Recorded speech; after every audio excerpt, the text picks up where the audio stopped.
Namaste ji, namaste. So this is a very impromptu lecture on the Constitution of India to understand the basics of it. So in depth तो इस channel पे बहुत सारे lectures पड़े हुए हैं. कभी कभार मैं देखता हूँ कि शायद students को basics नहीं समझ में आते क्योंकि शायद नहीं कराए गए इस तरीके से. तो जैसे हम बात करते हैं कि preamble की बात करते हैं, तो preamble क्या है? Preamble is just an intro कि जी मैं कौन हूँ. तो Constitution आपको क्या कह रही है कि जी पूछने के लिए कि हम इस कॉन्स्टिट्यूशन के तहत और हम कौन है, वी द पीपल, क्योंकि इवेंचुअली हिंदुस्तान क्या है या भारत क्या है, वी द पीपल, आप हम मैं सारे हम लोगों ने आपस में कुछ अग्रीमेंट कर रखे हैं और उन अग्रीमेंट की डिटेल्स सरकार ने हमारे से अग्रीमेंट करे हैं, सरकार के साथ हमारे अग्रीमेंट है, कुछ गारंटी हैं जो सरकार हमारे अगेंस्ट नहीं करेंगी, फिर कुछ रास्ते हैं कि अगर उन गारंटीज़ को सरकार ने वायलेट करा तो मैं क्या करूँगा, कैसे करूँगा. ये सब कुछ कॉन्स्टिट्यूशन में दिया गया है और इस सब की शुरुआत आपके प्रीएम्बल से कि जी हम बताने जा रहे हैं कि इस पूरे डॉक्यूमेंट में what is to follow contents what exactly. ठीक है जी.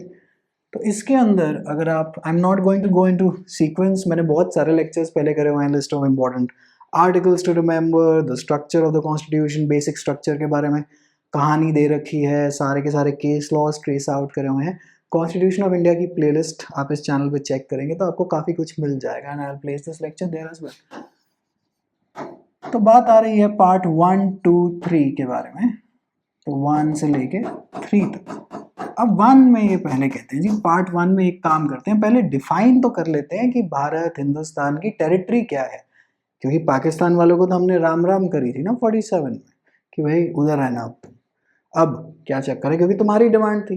अब हम जरा अपने बॉर्डर, स्टेट, यूनियन टेरिटरीज वगैरह डिफाइन तो कर लें. तो ये सारा काम हमारा पार्ट 1 के अंदर दे रखा है, जिसके अंदर हम क्या कह रहे हैं, the union and its territories. तो प्राइमरली स्पीकिंग हम क्या बात कर रहे हैं, we are talking about the territory कि भाई क्या करें, किसी स्टेट को क्या हम काट सकते हैं, क्या उसका नाम बदल सकते हैं, क्या हम किसी स्टेट को जाने दे सकते हैं यूनियन से, और क्या अगर हमें नया स्टेट यूनियन में ज्वाइन इन कराना हो तो कैसे करूं, क्या उसके लिए अमेंडमेंट रिक्वायर है, अगर मुझे नई टेरिटरी एक्वायर करनी है तो क्या करूं, अपनी टेरिटरी अगर सीड करनी है किसी फॉरेन पावर को तो क्या करूं. सब कुछ पार्ट 1 में आपको मिल जाएगा. क्या है जी, the union and its territories, perhaps one of the most important parts. और इसके साथ जो रिलेटेड जो शेड्यूल्स हैं, अब ये शेड्यूल क्या होते हैं जी, एक्चुअली शेड्यूल वो हैं जो कि हम मेन अपनी किताब में फिट नहीं कर पाते ताकि ऑर्डर ना बिगड़ जाए. अब आर्टिकल 1 to 4 का शेड्यूल डाल देंगे, फिर आर्टिकल 5 में जाएंगे, बीच में 15-20 पन्नों का गैप आ जाएगा, थोड़ी सी फ्लो टूट जाएगा. तो हमने वो क्या कर रखे हैं, वो वाली जो शेड्यूल्स हैं, जो बेसिकली जो डिटेल्स हैं रिलेटिंग, हमने कॉन्स्टिट्यूशन के एंड में डाल रखी. तो कितने शेड्यूल हैं इस टाइम 12 शेड्यूल्स हैं कॉन्स्टिट्यूशन के अंदर. ठीक है जी. होमवर्क फॉर यू, ओरिजिनल कितने थे ढूंढ के रखेंगे. तो first and fourth schedule, first में फोर्थ में क्या कह रहा है कि जी आपके काउंसिल ऑफ स्टेट्स की सीट्स क्या हैं, और फर्स्ट में क्या कह रहा है, फर्स्ट में आपको बताएगा list of states and union territories that comprise the union of India, जिन स्टेट्स ने मिलकर यूनियन ऑफ इंडिया बनाया है, और कोई भी स्टेट यूनियन ऑफ इंडिया छोड़ नहीं सकता, ये पहली शर्त है. अब हमने टेरिटरीज की तो बात कर ली, उसके बाद अब थोड़े से लोगों की भी तो बात कर लो कि टेरिटरी तो बना दिया आपने लैंड प्लॉट का तो बना दिया, अब इसमें रहेगा कौन. तो हम क्या कर रहे हैं, हम सिटीजनशिप की बात कर लेते हैं. देखिए बड़ी लॉजिकल सी चीज़ है, पहले हमने ये डिफाइन कर दिया कि हम हैं कौन, right. Sorry I had to make a quick edit, my phone was ringing, any which way. तो सिटीजनशिप के बारे में कि भाई अब ये बताओ कि इनमें रहेगा कौन, या आपने जो टेरिटरी पूरी डिफाइन कर दी है महाराज, इसमें रहेगा कौन. तो प्रीएम्बल में हमने बता दिया हम कौन हैं, हम कौन से लोग हैं, हम क्या करना चाहते हैं, वो ऐसी कौन सी वैल्यूज़ है जिनके तहत, जिनको मान के हम जिएंगे. फिर हमने डिफाइन कर दिया कि भाई साहब हमारी टेरिटरी कौन सी है, इस पूरे इतने बड़े जो झूठा सा जग है जो हमारा, उसके अंदर पृथ्वी पे हमारी टेरिटरी कौन सी है, वो हमने डिफाइन कर दी. फिर हमने सिटीजनशिप ले गए आपके आर्टिकल 5 to 11 के अंदर. ठीक है जी. अच्छा, ये भैया थोड़ी सी बदतमीजी कर रहे हैं, कोई बात नहीं, चलिए बदतमीजी रिजॉल्व हुई. और फिर हमने क्या कह दिया, हमने इनको क्या कहा कि आर्टिकल्स 5 to 11 के अंदर आप क्या करेंगे, पार्ट 2 रख दीजिए, जिसके अंदर हम ये आपको बताएंगे कि इस देश का सिटीजन कौन होगा और कौन नहीं होगा।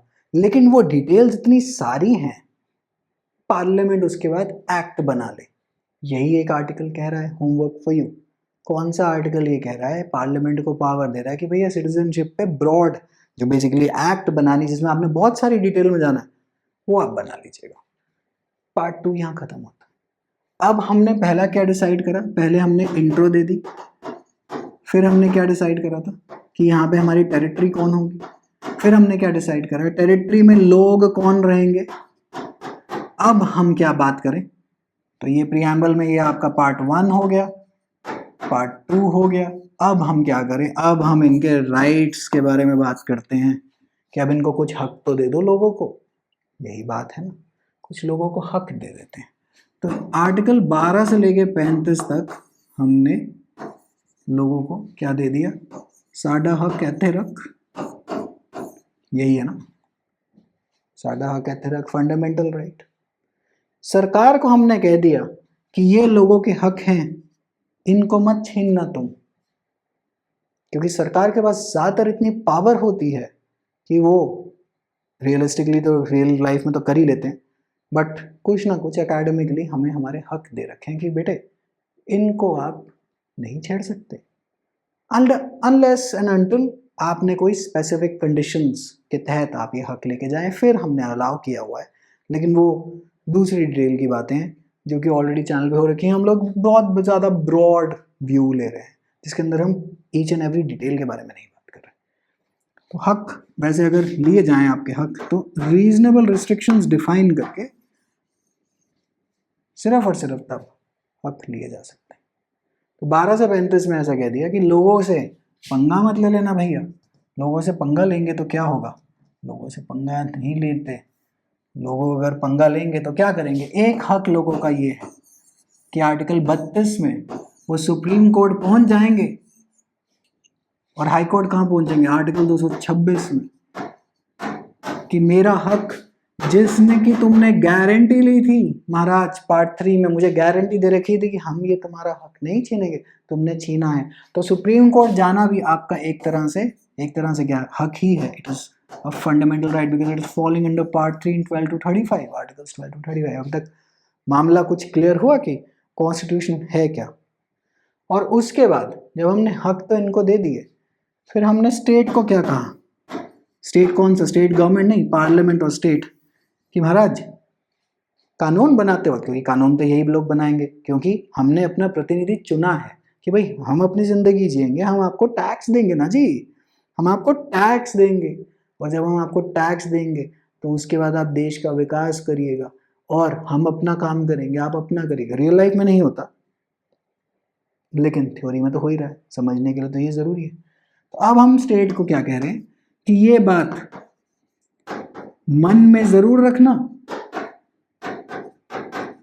क्या बात मन में जरूर रखेंगे, ये जो आपको दिशा हम दे रहे हैं, directive principles of state policy की, भाई साहब ये गाइडलाइन है, ये भी दिमाग में रख लेना। लोगों के ऊपर कानून बनाने, क्योंकि कानून किसके लिए बनाएंगे, लोगों के लिए बनाएंगे, तो लोगों के ऊपर जो लागू होने वाला कानून है, दो बातें याद रखना उसमें, ना तो वो कानून फंडामेंटल राइट वायलेट करे, क्योंकि अगर उस कानून ने फंडामेंटल राइट वायलेट करा तो आर्टिकल 13 में जो कि आपका हक ऑलरेडी वहां पे दे रहा है, वो कह देगा कि भाई साहब ये उतना हिस्सा तोड़ दो कानून का जो फंडामेंटल राइट वायलेट कर रहा है, उसको हम कहते हैं doctrine of severability. Again lecture is available in this very playlist on the channel.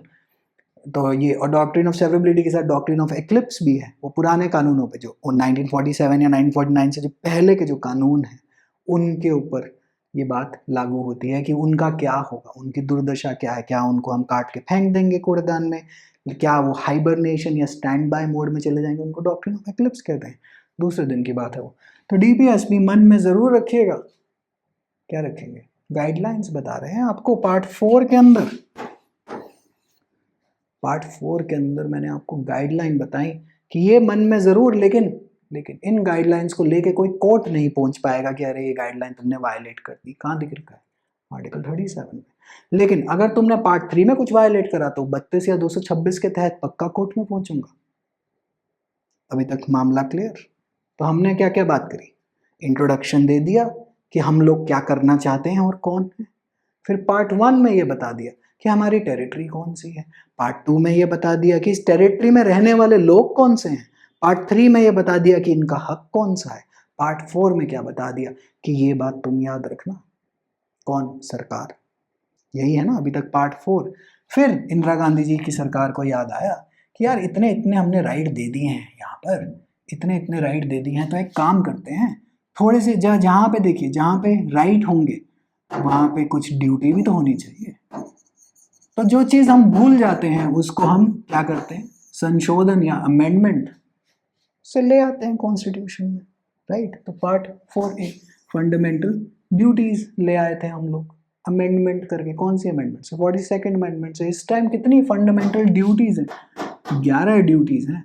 और लास्ट 86th अमेंडमेंट ने ड्यूटी नंबर K ऐड करी थी इसके अंदर। अभी तक मामला क्लियर है? फिर आप आ रहे हैं पार्ट 5 पे। लोगों के आपने हक बता दिए, उनकी ड्यूटियां बता दी, सरकार को उनके दिशा आदेश दे दीजिए कि ये सब आप याद रखेंगे। पार्ट 5 में आप कह रहे हैं द यूनियन, और इसके आपने बना दिए 5 चैप्टर। तो पार्ट हमेशा बड़ा होता है चैप्टर से। पार्ट बेसिकली पिताजी हैं। इसके आपने 5 चैप्टर बना दिए और पहले चैप्टर में क्या कह दिया? दी एग्जीक्यूटिव। एग्जीक्यूटिव कौन है? द एग्जीक्यूटिव के अंदर शब्द में ही आपका आंसर दे रखा है। शब्द में ही आंसर दे रखा है, इसका क्या मतलब? एग्जीक्यूट कौन करेगा सरकार की पॉलिसियों को? कानून बनाएगा कौन? लेजिस्लेचर, जिसके लिए हमने वोट दिया था कि जाके कानून बनाओ ताकि मैं अपनी जिंदगी जी सकूं, तुम जाके मेरा काम करना। एग्जीक्यूटिव में लोग एग्जीक्यूट करेंगे। और पिताजी कौन है एग्जीक्यूटिव के? प्रेसिडेंट से ये कहानी शुरू हो रही है आर्टिकल 52 से, आई बिलीव। ठीक है जी, 52 से ये सारी कहानी आपकी शुरू हो रही है प्रेसिडेंट की। That there shall be a president. President बता दिया। फिर उसके बाद बताएंगे कि इसकी मिनिमम एज कितनी होगी, इसको हटाना हो तो कैसे होंगे, या रिमूवल प्रोसीजर क्या होगा, कितने प्रेसिडेंट होंगे, कितनी बार नंबर ऑफ इलेक्शंस ये कर सकते हैं। क्या हमारे यहाँ का प्रेसिडेंट, यूएस में तो मैक्सिमम 2 टर्म्स के लिए आ सकता है, हमारे यहाँ ऐसी कोई डिफाइंड नहीं है। It is n number of times you can be re-elected, क्योंकि constitution is silent on that aspect. फिर कह रहे हैं प्रेसिडेंट होगा तो एक काम करो, वाइस प्रेसिडेंट भी तो बनाओ। क्या पता ये आदमी छुट्टी पे जा रहा हो, सोने जाना हो, इसने तबीयत खराब हो जाए, तब क्या करेंगे? तो कह रहे हैं जी वाइस प्रेसिडेंट बनाओ।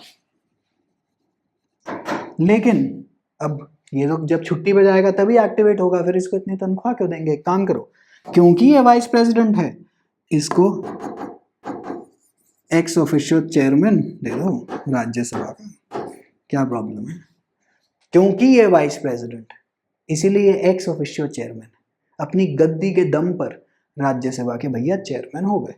अब वाइस प्रेसिडेंट के बारे में बात कर ली, अब वाइस प्रेसिडेंट के बारे में बात करी तो एक बात सोचेंगे, अब वाइस प्रेसिडेंट के बाद वो कह रहे हैं अब प्रेसिडेंट साहब इतना तो काम नहीं करते, क्योंकि हमने तो यूके की polity, Westminster system basically copy किया हुआ है, पार्लियामेंट्री फॉर्म ऑफ गवर्नमेंट है हमारे यहाँ पे। तो इनके नीचे अगर आप आर्टिकल पढ़ेंगे प्रेसिडेंट, उसमें officers subordinate through him, he exercises power either directly और through officers subordinate to him. तो हमारे यहाँ वैसे भी president is known as a titular head, कि आदमी के पास सिर्फ स्टेटस है, कोई पावर है नहीं। मतलब ये वो पति है जो बिना पत्नी के कुछ कर ही नहीं सकता। तो इनकी पत्नी के बारे में बात करेंगे, प्रेसिडेंट की पत्नी नहीं, लेकिन बोलने के लिए। फिर आप बात करेंगे पीएम एंड सीओएम से, कि हाँ जी इनसे बात कराओ, पीएम एंड सीओएम से बात कराओ, क्योंकि सारा काम तो ये करेंगे, काउंसिल ऑफ मिनिस्टर्स।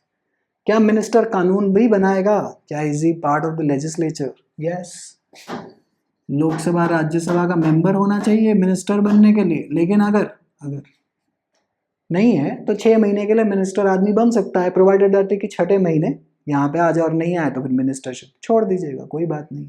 अगर चुनाव जीत के नहीं आए, चुनाव जीत के क्यों नहीं आने का फंडा क्या है यहाँ पर? कौन कर रहा है चुनाव? We the people. हमने तो इस आदमी को कभी ऐसे बोला ही नहीं कि जाके तुम ये जाके मिनिस्टरशिप करो।